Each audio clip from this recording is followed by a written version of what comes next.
I'm sure we all agree that serial killers are most certainly some of the worst human beings to exist on the planet. And so, when one of them gets a taste of their own medicine, it's hard not to feel like karma has done its job and that the evil individual concerned has simply finally reaped the seeds they had previously sown. And so, in this video, I have showcased 7 of the most evil, sick and sadistic serial killers whom karma well and truly gave their just deserts after they themselves were murdered or executed in the most harrowing and painful ways while serving their time in prison. Hello and welcome to the Diary of Madmen and Monsters, where we talk about the mad men, women and monsters that inhabit our society, covering well-known and not so well-known cases across the UK and beyond. And if your obsession with true crime has your friends and family slightly worried, you're in the right place and you're going to fit in well. Now, let's get ready because it's time for more true crime. And one last thing before I start, discretion is advised. Although I only briefly touch on each case in turn, where I have been able to find the details, I have tried to cover each death in as much detail as possible. So please be advised. This might not be for the faint-hearted.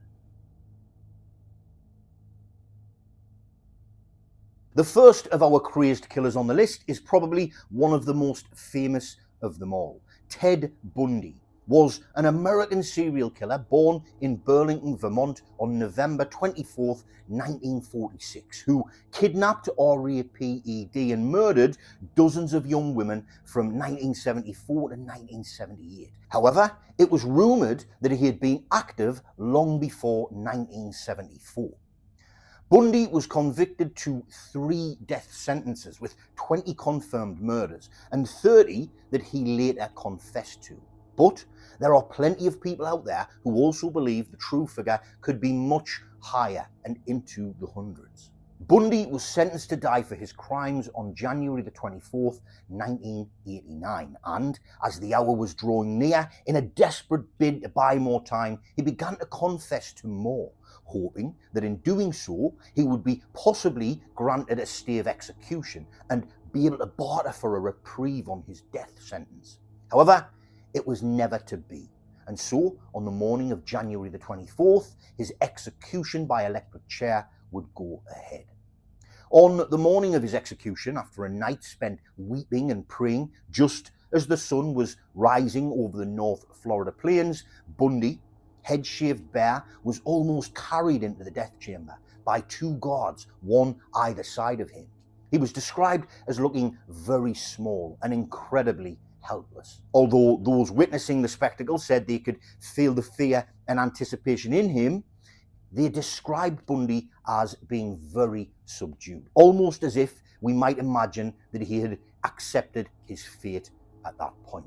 He was then placed into old Sparky, the electric chair, strapped in, and then given a chance to speak his last words. Doing so, he spoke to a minister and to his lawyer, saying, "Jim and Fred, I'd like you to give my love to my family and friends." With that, the guards then took over and, pulling a thick strap across Bundy's mouth and chin, the metal skull cap was bolted in place, and its black hood draped over Bundy's face in preparation for what was about to come. At 7 a.m. that morning, after all of the checks were done, Bundy sat and awaited his karma. And as the clock struck 7 a.m., the go-ahead was given, and an anonymous executioner pushed the button. The room was filled with an audible buzzing sound as 2,000 volts of karma were passed through Bundy's body. His body tensed and clenched, with a puff of smoke lifting from his right leg. After approximately 1 minute, the electricity was stopped and Bundy's body fell limp. A doctor checked his vital signs and listened for a heartbeat, and a second doctor shone a light into his eyes. At 7:16 a.m., Theodore Robert Bundy was pronounced dead, having died by what we can only imagine must be one of the most painful and brutal ways to die. As the execution was in progress, crowds outside cheered, even banging frying pans as they did so, shouting out the words, "Burn, Bundy, burn!" And once confirmation of his death came through, the crowd set off fireworks in celebration. Following his execution, scientists removed Bundy's brain and studied it for signs of physical abnormalities to see if they could find anything that would explain his extremely violent behaviour. But alas, they couldn't find any. Our second serial killer is known as the Mangrove Monster and the Colombian Sadist, amongst many other names. He was born in the 1930s in Elysium, Colombia. Barbosa is considered to be one of the worst serial killers in history, with it widely believed that he raped and murdered at least 72 young girls in Colombia and Ecuador during the 1970s and 1980s. Daniel was first arrested for murder in 1974 in Colombia, where he was sentenced to 30 years in Gorgona, an island situated 35 kilometers off the coast, dubbed the Colombian version of Alcatraz. However, after just 10 years, Barbosa became the first prisoner to escape after he paddled ashore in a rowing boat, where he eventually made his way to Ecuador and would go on to murder many more women. Barbosa was then rearrested on the 26th of February 1986 and, whilst in custody, admitted to killing 71 victims in Ecuador following his previous escape from prison. In 1989, he was convicted of murder and sentenced to just 16 years in prison, which is the maximum sentence available for murder in Ecuador, and he was housed in Quito's Garcia Moreno prison. On November 13th, 1994, Barbosa was sitting on his bed in his cell when a relatively new inmate on the wing aggressively entered his cell. Surprised by the intrusion, Barbosa asked 29-year-old Giovanni Jaramillo what he wanted, and without a word, Jaramillo forced Barbosa to kneel at the edge of his bed. As Barbosa knelt there, scared, confused, and probably feeling incredibly vulnerable by Jaramillo's forceful request, we can imagine that he probably felt just like many of his own victims would have felt, as he had had his wicked way with them before he took their lives. Then, Jaramillo suddenly leant in close and whispered into his ear, "It is the hour of vengeance," as he pulled out a shank and drove the blade into Barbosa again and again, 8 times in total. As Barbosa fell to the floor, clutching his chest and gasping for breath, his life ebbing away, Jaramillo knelt down beside him, took a hold of one of his ears, and began to use the blunt blade to saw through it, chopping off the ear to retain as a trophy for taking out one of the most feared and prolific serial killers of all time. Jaramillo, it turned out, was one of Barbosa's victims' nephews, and he had planned to take revenge for his aunt's murder the second he had realised he was in the same prison as Barbosa. Barbosa died on November 13th, 1994, and how coincidental it is that Barbosa's last moments were spent in desperate fear and pain, just like the victims of his many crimes. Our third murdering madman is Donald Harvey, dubbed the Angel of Death. He was an American serial killer born in Hamilton, Ohio on April 15, 1952, who worked as a healthcare worker, killing dozens of patients under his care in the 1970s and 80s through poisoning and suffocation. Harvey was among one of the most prolific mass murderers in United States history, confessing to the murder of 37 people across 2 decades. He described his crimes as acts of mercy that he provided to sick and old people. In 1987, Harvey pled guilty to the murder of 21 patients at Daniel Drake Memorial Hospital in Cincinnati in the 1980s. He also pleaded guilty to the murder of 13 patients at Marymount Hospital in London, Kentucky in the 1970s. Harvey claimed to have killed many more people than the 34 he pled guilty to, and estimated that he had took the lives of roughly 87 people, showing absolutely no remorse for his actions, instead holding firm to his belief that he had done his victims a favour.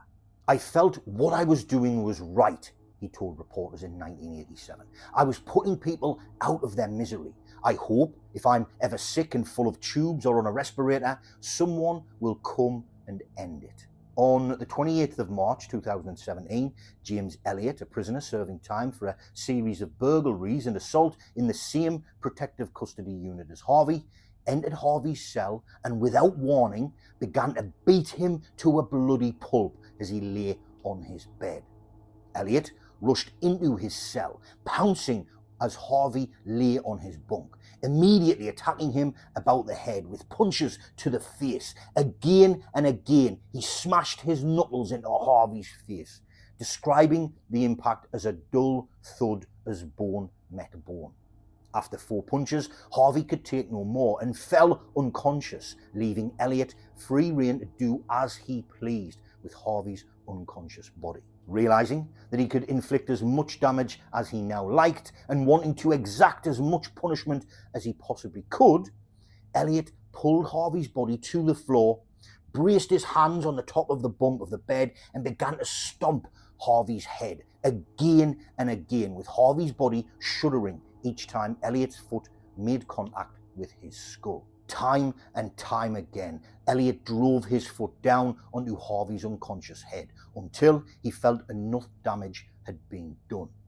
At this point, reaching for a sharpened toothbrush from his pocket that he had brought along to help him finish the job, he decided that there was no need for it, as the job was already done.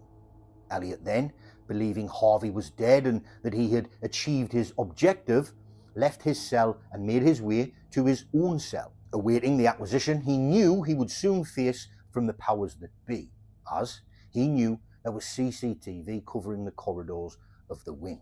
Donald Harvey received massive amounts of blunt force trauma injuries, with breaks to his skull and extensive brain damage, and succumbed to the injuries inflicted upon him by Elliott. Elliott confessed to the murder of Harvey immediately and claimed that the reason he murdered Harvey was twofold. One, because he wanted to highlight the inadequate state of prison food, and two, because he also grew up in Kentucky near some relatives of Harvey's victims. He said, "Call it a sense of loyalty to my neighbours if you want. In any case, I figured it would give one of them some closure and peace of mind." Robert William Pickton, our fourth killer on the list, was an infamous Canadian pig farmer and serial killer who was also dubbed the Pig Farmer Killer or the Butcher. Between 1995 and 2001, Pickton would lure young women to his farm, murder them, and then often leave their bodies to rot or feed their remains to his pigs, or worse, to other humans. It is believed that he murdered at least 26 women. But Pickton confessed to an undercover officer disguised as a cellmate that the number was actually 49. And he would go on to say that he wanted to make it an even 50, but thought that he was caught as he began to get sloppy. In 2007, he was convicted on 6 counts of second-degree murder, with a minimum sentence of 25 years, the longest sentence you could get for second-degree murder in Canada at the time. On the afternoon of May 19th, 2024, Pickton was approached by Martin Charest, who was described as having a history of assaulting other prisoners. And, although details at this point are still unclear, it is believed that Martin speared Pickton through the face and brain with a broken broom handle, for reasons at this point unknown. Pickton was immediately airlifted to hospital with life-threatening injuries, rushed into surgery and then placed on life support. 12 days later, on May 31st, 2024, while still in hospital, Pickton died, with many of his victims' families rejoicing upon hearing the news. Michelle Pinault, whose daughter went missing in 1997, with her DNA later being found on Pickton's farm, said, "For me, it's a good day. He is a psychopath. He had no soul in his body. He is exactly where he belongs." As probably the most well-known serial killer on our list today, Jeffrey Dahmer needs no introduction. Dahmer, also known as the Milwaukee Cannibal or the Milwaukee Monster, was an American serial killer and SA who killed, raped, and dismembered 17 men and boys between 1978 and 1991. It was found that after murdering his victims, Dahmer would then position their bodies in certain poses to take pictures of them, before then taking part in necrophilia with their bodies, and also dissecting them, skinning them, preserving them, or going on to cook and eat them. On the night of July 22nd, 1991, Dahmer was caught by police after his last targeted victim managed to escape from his clutches and brought the police back to Dahmer's apartment, where police would find pictures of his victims and then discover multiple of Dahmer's victims' body parts strewn around his home. In the early hours of July 23rd, 1991, Dahmer would then begin what was the total of 60 hours of interviews, confessing to the murders of all 17 of the men he killed, relaying in detail to the officers investigating the case the intricate details of all 17 murders in order to, as he said, do everything he could to put an end to it. Dahmer was then sentenced to 16 life sentences without the possibility of parole for his crimes, and he was imprisoned at the Columbia Correctional Institution, Portage, Wisconsin. On November 28, 1994, Dahmer, alongside two fellow convicts named Jesse Anderson and Christopher Scarver, left his cell to conduct his cleaning work duties for the day. They were taken to the prison gymnasium, where the trio were instructed to clean the showers and locker rooms of the gym by prison staff, who then decided to leave the three unsupervised for approximately 20 minutes. Dahmer then began his cleaning routine when, out of nowhere, Scarver launched his attack. Scarver noted that Dahmer looked for the door pretty quickly, but Scarver blocked the way and began to beat him into a bloody pulp, first hitting his head against a wall in the bathroom, repeatedly forcing his head into the tiles again and again until he was dazed and confused, and then removing a 20-inch long metal bar he had taken from the prison gymnasium earlier in the day and smashing it across Dahmer's head and face multiple times, bludgeoning him until he was left unconscious and gurgling in a puddle of his own blood on the floor. Upon murdering Dahmer, Scarver then placed the metal bar back in the gymnasium and returned to his cell, where a prison guard noticed he was back early and asked him why. Scarver replied, "God told me to do it. You will hear about it on the 6 o'clock news. Jesse Anderson and Jeffrey Dahmer are dead." The guard, then checking the locker room, would discover Dahmer's body in the bathroom of the gym alongside Anderson's, who Scarver had also beaten to death. Upon finding Dahmer, he was rushed to hospital, but around an hour after arriving, he was pronounced dead from multiple blunt force injuries and severe head wounds. 20 years after Dahmer's murder, Scarver would finally speak out about his true motive behind killing Dahmer and said that he had grown unnerved by the killer, who he claimed would fashion severed limbs out of prison food and drizzle them with ketchup to make them look like they were dripping blood. He said he crossed the line with some people, prisoners, prison staff. Some people who are in prison are repentant, but he was none of them. Roger Kibbe, our sixth murdering monster, was also known as the I-5 Strangler due to him finding all but one of his victims on the freeways around Sacramento, California. Kibbe was an American serial killer who was convicted of the murder of 7 women whom he had kidnapped, tied up with parachute cord, and silenced with duct tape. He would then cut open their clothing with scissors that had belonged to his mother. He would then rape his victims, and after doing so, would strangle them to death. Kibbe would also often cut off most of the hair of his victims to remove the duct tape and to keep as a souvenir before leaving the scene of the crime. Kibbe was sentenced to 25 years to life in prison for the murder of Darcy Frackenpole in 1988, and then, on November 5th, 2009, Kibbe pleaded guilty to the murder of 6 other women and was sentenced to 6 additional life sentences. Kibbe was sent to Mule State Creek Prison, where, on the night of February 28, 2021, an officer making his rounds discovered Kibbe's body unresponsive inside his cell, with his cellmate Jason Birdrow stood near Kibbe's body. Upon conducting an investigation and from letters sent to a local news station by Birdrow, it was found that Birdrow had murdered Kibbe and claimed that there were 2 motives for doing so. The first was to encourage the prison staff to allow him to have a one-man cell, and the second was because as he learned more about Roger Kibbe's case, it became a mission for avenging Kibbe's victims. Birdrow said that the night before Kibbe was discovered by prison guards, Roger Kibbe had confessed to murdering his victims for sport, and that during time before the killing, Birdrow had been working out when a TV special about Roger's crimes was broadcast. Birdrow said he watched in horrifying disgust and heart-wrenching empathy, and said it was the report of his youngest victim that impacted me the deepest. He took the coincidental airing as a dark omen and spiritual calling that was later backed up by 2 dream visions.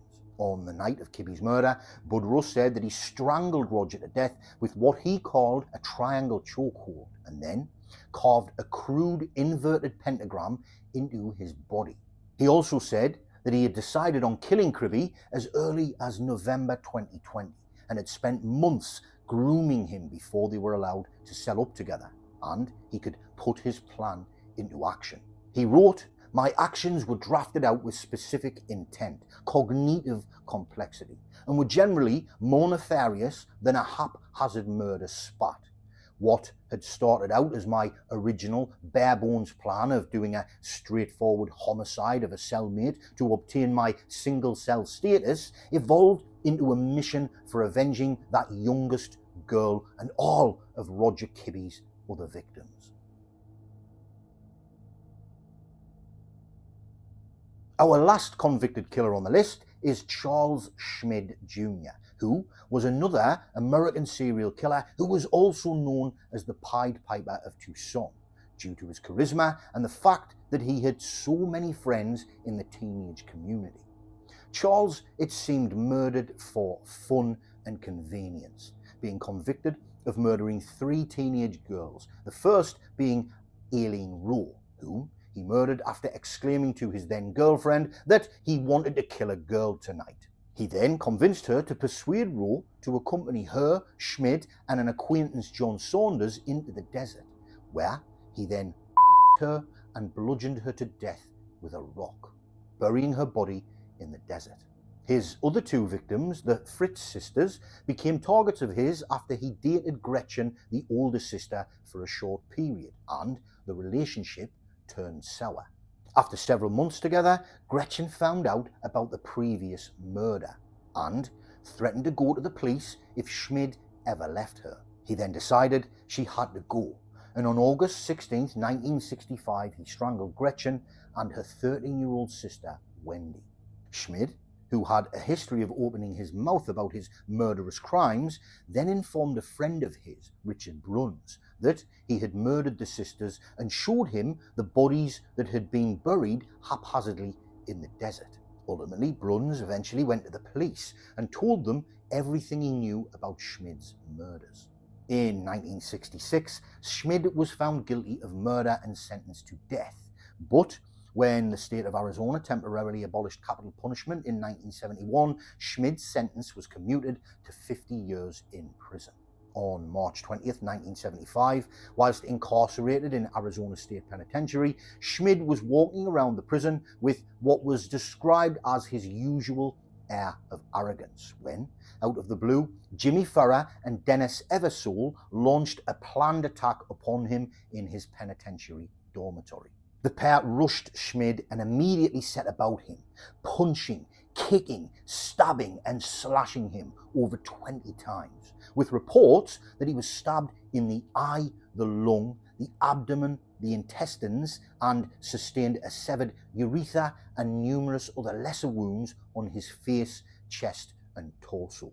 The attack happened fast, and within seconds after the damage was done, the attack stopped, with Schmid being left in a pile of blood and guts on the dormitory floor. Immediately, he was rushed to hospital, where doctors removed his eye and sutured his lungs. But it was reported that Schmid did not respond well to treatment and developed a blood infection, which resulted in kidney failure, leading to his death on the 30th of March 1975, just 10 days after the attack.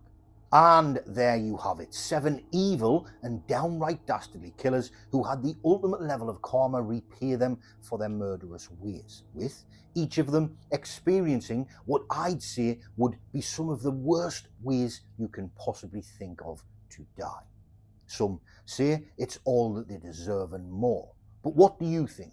Do you think they were let off lightly? Should they have been left to linger in jail, or did they get exactly what they deserved for their sick, twisted, and evil crimes? Let me know in the comments below. And if you enjoyed watching this video, you might also enjoy the video on screen now, where I detail 7 of the most evil murderers in the UK jailed for their crimes in January 2025. And as always, thank you for watching, and I'll see you in the next one, when it will once again be time for more true crime.